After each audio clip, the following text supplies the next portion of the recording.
दोस्तों स्वागत है आपका रोजगार विद सूरज यूट्यूब चैनल में। दोस्तों इस वीडियो में हम पढ़ेंगे संज्ञा के बारे में, ठीक है ना। हिंदी व्याकरण में जो संज्ञा होती है वो बहुत ही महत्वपूर्ण होता है, ठीक है ना।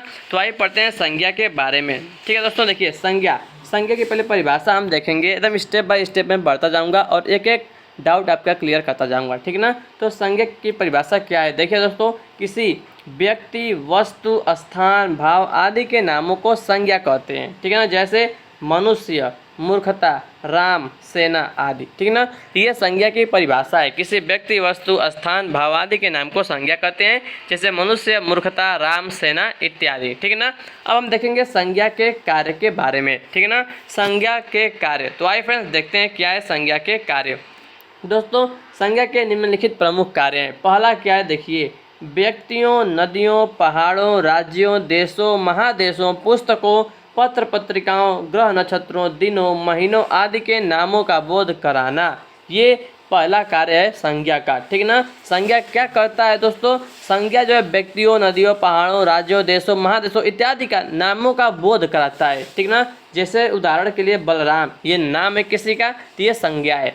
जैसे गंगा, ये भी नाम है, ये भी नदी का नाम है, तो ये भी संज्ञा है। विंध्याचल, बिहार, रूस, एशिया, कामायनी, चंदा मामा आदि, तो ये सब क्या है, संज्ञा के ये पहला कार्य है कि ये नामों का बोध कराता है, ठीक है ना। आइए दूसरा कार्य देखते हैं। दूसरा क्या है, पशुओं, पक्षियों, मिठाइयों, सवारियों आदि के नामों का बोध कराना, जैसे गाय, कबूतर, जलेबी, साइकिल, ये सब क्या, ये सब जो है दोस्तों संज्ञा है, ठीक है ना।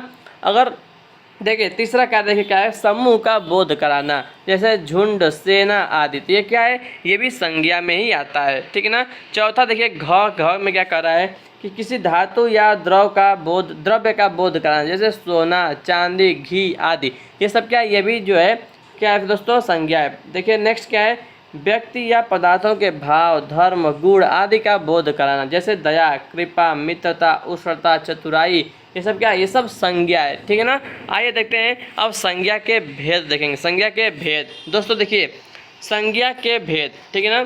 संज्ञाओं के भेद अनेक आधारों पर किए जा सकते हैं, अनेक आधारों पर किए जा सकते हैं, ठीक है ना।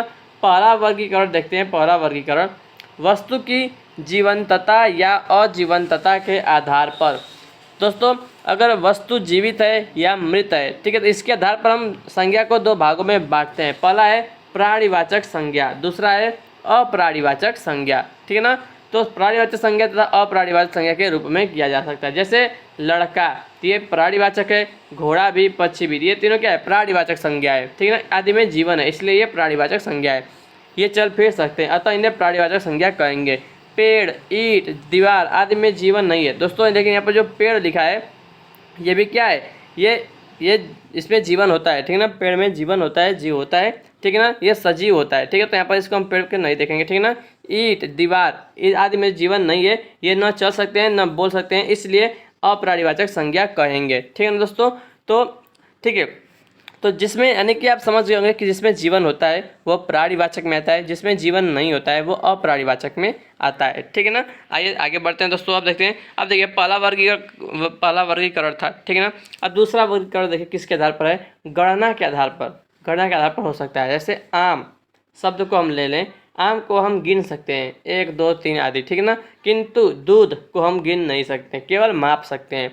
प्रेम, घृणा आदि की भी गिनती नहीं हो सकती। इस तरह संज्ञा के भेद हुए गणनीय और अगणनीय, यानी कि जिसको हम गिन सकते हैं तो उसे हम क्या कहेंगे गणनीय कहेंगे, और जिसको हम गिन नहीं सकते उसे हम अगणनीय कहेंगे, ठीक है ना। इस वर्गीकरण का व्याकरण की दृष्टि से महत्व यह है कि गणनीय संज्ञा वे हैं जिनके एक वचन और बहुवचन दोनों होते हैं। अगणनीय संज्ञा का प्रयोग सदा एक वचन में होता है, ठीक है ना दोस्तों। आपको क्या ध्यान रखना है कि जिनके गणनीय संज्ञा वे हैं जिनके एक वचन और बहुवचन दोनों होते हैं, लेकिन अगणनीय संज्ञा का प्रयोग सदा एक वचन में होता है, ठीक है ना।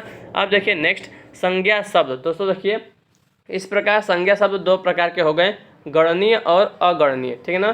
तो गणनीय देखिए एक वचन बहुवचन दोनों रूप हो सकता है, और ये जातिवाचक, जो जातिवाचक संज्ञा होता है वो गणनीय में आता है, और अगणनीय में व्यक्तिवाचक, द्रव्यवाचक, समूहवाचक तथा भाववाचक, इन सब को हम गिन नहीं सकते। अगर आप इन्हें इंग्लिश ग्रामर पढ़ाओगे दोस्तों तो गणनीय में क्या आएगा, गणनीय में काउंटेबल नाउन, आपने काउंटेबल नाउन अनकाउंटेबल नाउन जरूर पढ़ा होगा। तो जो काउंटेबल नाउन होता है वो उससे हम कहते हैं क्या, गणनीय। इसमें आता है जातिवाचक। और अनकाउंटेबल यानी कि अगणनीय, इसमें कौन कौन से आते हैं, व्यक्तिवाचक, द्रव्यवाचक, समूहवाचक और भाववाचक। ठीक है, अब देखिए तीसरा वर्गीकरण देख लीजिए, बहुत ही मोस्ट इंपॉर्टेंट है तीसरा वाला, व्युत्पत्ति के आधार पर किया जाता है। जो तीसरा वर्गीकरण है वो व्युत्पत्ति के आधार पर किया जाता है। व्युत्पत्ति की दृष्टि से संज्ञा के 3 भेद होते हैं, ठीक है ना। पहला क्या है, रूढ़ है, रूढ़, ठीक है। ऐसी संज्ञाएं जिनके खंड निरर्थक होते हैं, यानी किसी चीज़ को अगर हम खंडित कर देंगे तो जो उसका शब्द बनेगा वो निरर्थक रहेगा, ठीक है ना। तो ऐसी संज्ञाएं जिनके खंड निरर्थक होते हैं, जैसे आम, अगर हम देखिए आम शब्द का आ और म अलग अलग कर दें तो इनका कुछ भी अर्थ नहीं हो सकता। घर, हाथ, पैर, मुंह आदि रूढ़ संज्ञा के उदाहरण हैं। ठीक है दोस्तों, आप समझ गए होंगे। यानी कोई शब्द है, ठीक है ना, उसका कोई अर्थ है, अगर उसको हम अलग अलग कर दें तो उसका कोई मतलब नहीं निकलता है अगर, तो वो आता है रूढ़ शब्द में, रूढ़ में आता है, ठीक है ना। अब आगे देखते हैं, आगे बढ़ते हैं फ्रेंड्स। देखिए दूसरा आता है यौगिक, ठीक है ना। यौगिक आता है ऐसी संज्ञाएं जिनके खंड सार्थक होते हैं, जैसे रसोई घर। रसोई घर के 2 खंड हैं, रसोई और घर, ये दोनों खंड सार्थक हैं। पाठशाला, विद्यार्थी, पुस्तकालय, हिमालय आदि यौगिक संज्ञा के उदाहरण हैं, ठीक है ना। तीसरा देखिए क्या आता है, योग रूढ़।